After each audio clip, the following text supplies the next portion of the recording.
আপোনাৰ এটা মাত্ৰ অভিযোগ আৰু জিএমচিএইচৰ কৰ্মচাৰীৰ চাকৰি যাব কাৰণ জিএমচিএইচত মুকলি হল কমপ্লেইন বক্স এই কমপ্লেইন বক্সত আপুনি কমপ্লেইন জমা দিয়ক আৰু তাৎক্ষণিকভাৱে ব্যৱস্থা গ্ৰহণ কৰা হ'ব 24 ঘণ্টা নহওঁতে ব্যৱস্থা হৈ যাব সেইগৰাকী কৰ্মচাৰীৰ বিৰুদ্ধে যিগৰাকী কৰ্মচাৰীয়ে কিবা অপৰাধ কৰিছে আপুনি যদি কোনো কৰ্মচাৰীৰ কিবা ভুল দেখা পাইছে কোনো কৰ্মচাৰীৰ বাবে যদি কিবা ডাঙৰ ঘটনা হৈছে তেনেহলে আপুনি লগে লগে কমপ্লেইন বক্সত কমপ্লেইন লিখাই দি দিব পাৰিব আৰু ইয়াৰ বাবে ইতিমধ্যে কমিটি গঠন কৰি দিয়া হৈছে জিএমচিএইচৰ সেই কমিটিখনে তদন্ত কৰিব আৰু লগে লগে ব্যৱস্থা গ্ৰহণ কৰিব যিগৰাকী কৰ্মচাৰীৰ ভুলৰ বাবে এনেকুৱা এটা ঘটনা হৈ গল যেটো ঘটনাক লৈ আপুনি বিৱৰণ দিব আৰু লগে লগে সেইগৰাকী কৰ্মচাৰীৰ চাকৰি পৰ্যন্ত যাব এগৰাকী দুগৰাকী বুলি নহয় আপুনি যদি দেখে যে কেইবাগৰাকীও মিলি এনেকুৱা এটা কাম কৰিছে তেওঁলোকৰ বিৰুদ্ধে আপুনি অভিযোগ দাখিল কৰিব পাৰিব আৰু লগে লগে একচন হ'বলৈ এই সবিচাৰ এই মুহূৰ্তৰ আটাইতকৈ ডাঙৰ খবৰ জিএমচিএইচে ডাঙৰ পদক্ষেপ গ্ৰহণ কৰিছে জিএমচিএইচত এতিয়াৰ পৰা মুকলি হৈ গল কমপ্লেইন বক্স এই কমপ্লেইন বক্স পৰি নাথাকে কমপ্লেইন বক্সত কমপ্লেইন দিয়াৰ 24 ঘণ্টা নহওঁতে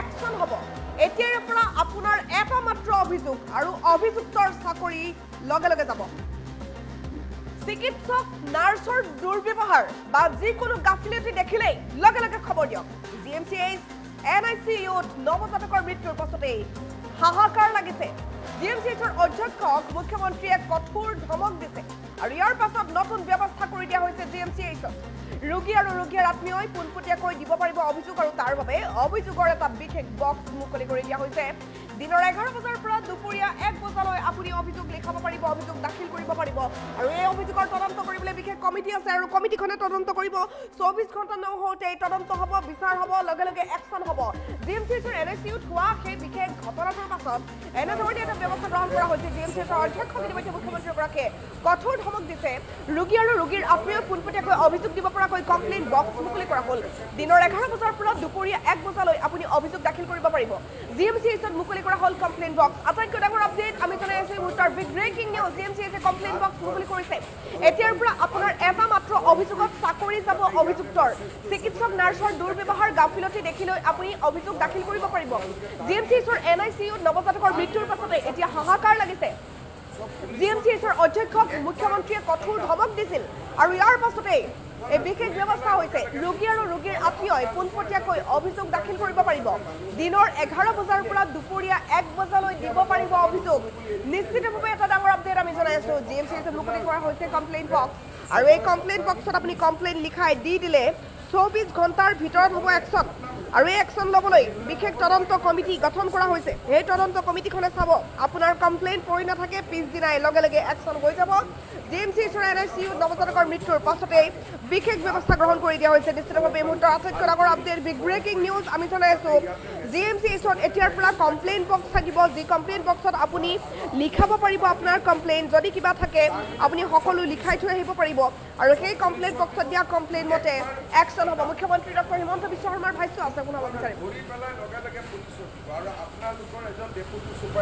ভুলটোক আমি ভুল বুলি ক'ব লাগিব তাক বেলেগ কথা কৈ ভুলটো নহয় বুলি কোৱাৰ চেষ্টা কৰাটো মই উচিত বুলি নাভাবোঁ এইটো এটা ভুলো হৈছে আৰু অক্ষমনীয় অপৰাধো হৈছে আৰু কথাটো শুনাৰ প্ৰায় ৰাতিপুৱাৰ পৰা মনটো বেয়া লাগি আছে সেইকাৰণে মই নিজে গুচি আহিলোঁ এইটো একেবাৰে উচিত নহয় কন্যা সন্তানটিৰ পিতৃকো মই সাক্ষাৎ কৰিলোঁ আৰু তেওঁকো মই অহাকালি অফিচত মাতিছোঁ তেওঁকো মই যেনেকৈ পাৰোঁ সান্তনা দিবৰ বাবে চেষ্টা কৰিম কিন্তু ইমান ধুনীয়া 3.7 তাৰমানে ইমান ধুনীয়া সুঠাম বুলি ক'ব লাগিব ছোৱালী এজনী এনেকৈ আমাৰ হস্পিটেলত মৃত্যু হোৱাটো সেইটো মানি ল'বলগীয়া বিষয় নহয় মই নিজে অত্যন্ত দুখ আৰু লাজ পাইছোঁ যে এনেকুৱা ঘটনা আমাৰ মেডিকেল কলেজখনত হৈছে মই নিজে অত্যন্ত লাজ পাইছোঁ বুজাব নোৱাৰাকৈ মই লাজ পাইছোঁ বাকী মোক প্ৰিন্সিপালে কোৱা মতে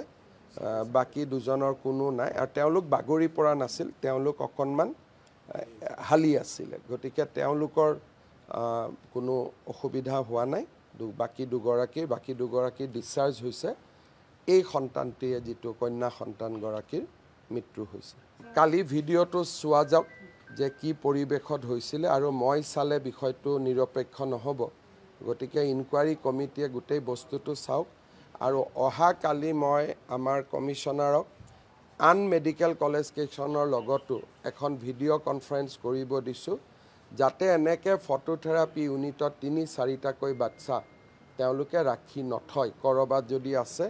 আৰু এই গোটেই ঘটনাটোৰ পৰিপ্ৰেক্ষিতত আমি এখন SOPও বনাব লাগিব যাতে আন মেডিকেল কলেজ, এইটো এটা ঘটনা আজি GMCHত হৈছে, কালি ডিব্ৰুগড়তো হ'ব পাৰে।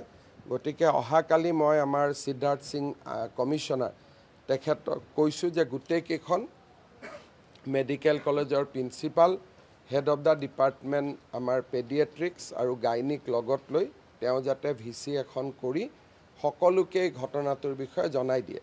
আগে পিছে এনেকুৱা দুৰ্ঘটনা হয় ইলেক্ট্ৰিক শ্বৰ্ট চাৰ্কিটৰ কাৰণে, যিহেতু এইটো গোটেইটো ইলেক্ট্ৰিকত চলে।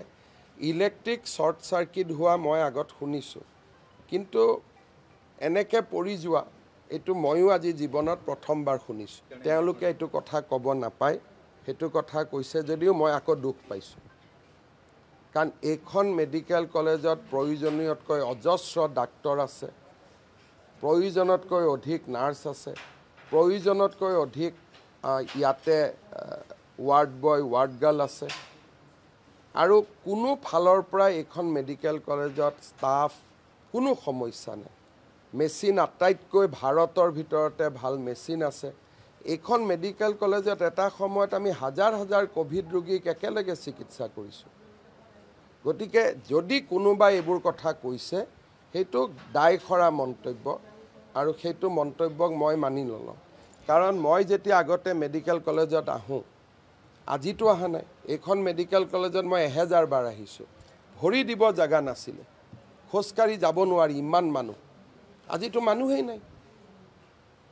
এতিয়াতো অসমত 14খন মেডিকেল কলেজ হোৱাৰ পিছত ইয়াতে পেচেণ্টটো বাঢ়ি যোৱা নাই, বাঢ়িছে, ছুপাৰ স্পেচিয়েলিটিত বাঢ়িছে, নিউৰত বাঢ়িছে, কিন্তু আমাৰ ক'তো গাইনীৰ সন্তানটো ডেলিভাৰী মাত্ৰাটোতো বাঢ়ি যোৱা নাই। গতিকে এটা ভুলক ভুল বুলি স্বীকাৰ কৰাৰ সাহস থাকিব লাগে, যে এইটো এটা ভুল হৈছে, ভুল বুলি স্বীকাৰ কৰিব লাগে। ইয়াত যদি প্ৰিন্সিপাল ছুপাৰিণ্টেণ্ডেণ্ট যোনে আপোনালোকক এইবিলাক কথা কৈছে তেওঁলোককো মই বেয়া পাইছোঁ। এইবিলাক কথা ক'ব নালাগে, সাংবাদিকৰ আগতো সঁচা কথা ক'ব লাগে, ভুলটোক ভুল বুলি ক'ব লাগে। বেয়া হৈছে, প্ৰিন্সিপালে ক্ষমা খুজিব লাগে দেউতাক মাকৰ ওচৰত। ইয়াতে বেলেগ কথা একো নাই। ইয়াতে আৰু পেচেণ্ট বেছি হৈছে, পেচেণ্ট বেছি হৈছে, চৰকাৰক কওক আৰু 100জন ডক্টৰ দিম। মোকতো কেতিয়াও কোৱা নাই। মইতো প্ৰিন্সিপালৰ লগত এভৰি 2 দিনত ফোনত কথা পাতোঁ, মেডিকেলত মই আহি থাকোঁ। কেতিয়াওতো মোক কোৱা নাই যে ইয়াতে কিবা কম আছে। এইখন মেডিকেল কলেজত অপৰ্যাপ্ত ডক্টৰ আছে, ডক্টৰে চাৰ্জাৰী কৰিব নোৱাৰে। এজন ডক্টৰে ইয়াত সপ্তাহত এদিন চাৰ্জাৰী কৰিবও জেগা নাপায় ডক্টৰৰ কাৰণে। চাৰ্জাৰী ডিপাৰ্টমেণ্টত ইমান ডক্টৰ আছে যে ৰোটেশ্যনত, মই ঠিক কথা কৈছোঁ নে নাই বৰ্মন, সপ্তাহত এদিন যেনে তেনে পায়, বাকী 6 দিন এনেই থাকে। গতিকে এইটো সম্পূৰ্ণ ভুল তথ্য। সন্তানটি সম্পূৰ্ণ নেগলেক্টৰ কাৰণে মৃত্যু হৈছে। আজি GMCHৰ নেগলেক্ট, এতিয়া GMCHৰ বিল্ডিংটোৱেতো নেগলেক্ট কৰা নাই, কোনোবা এজন ব্যক্তিৰ নেগলেক্ট হৈছে। গতিকে সেই নেগলেক্টটো আমি বিচাৰি উলিয়াব লাগিব, আৰু এনেকুৱা ঘটনা যাতে ভৱিষ্যতে নহয় আমি তাৰ ব্যৱস্থা ল'ব লাগিব। আৰু পৰিয়ালটোক আমি ক্ষমা খুজিব লাগিব, আৰু পৰিয়ালটোৰ যিটো কষ্ট তাক ক্ষমা খুজিলেও শেষ নহয়। এটা মনত সদায় দুখ এটা লৈয়ে পৰিয়ালটো থাকিব লাগিব। আৰু ময়ো মুখ্যমন্ত্ৰী হিচাপে ময়ো যথেষ্ট দুখ লাগিছে, এইটো হ'ব নালাগিছিল, আৰু যথেষ্ট বেয়া লাগিছে। বোলে ইলেক্ট্ৰিকেলত কিবা এটা হৈছে, বৈদ্যুতিক কথা ক'ব লগা নাই, কিন্তু খালী মেচিন থাকোঁতে এটা মেচিনতে 3টাকৈ বাচ্চা উঠাই দিছে, দি এটা বাচ্চা বাগৰি পৰিছে, তাৰপিছত কৈছে পেচেণ্ট বেছি আছে। এইটোতো ঠিক কথা নহয়। ভুলটোক আমি ভুল বুলি ক'ব লাগিব, তাক বেলেগ কথা কৈ ভুলটো নহয়।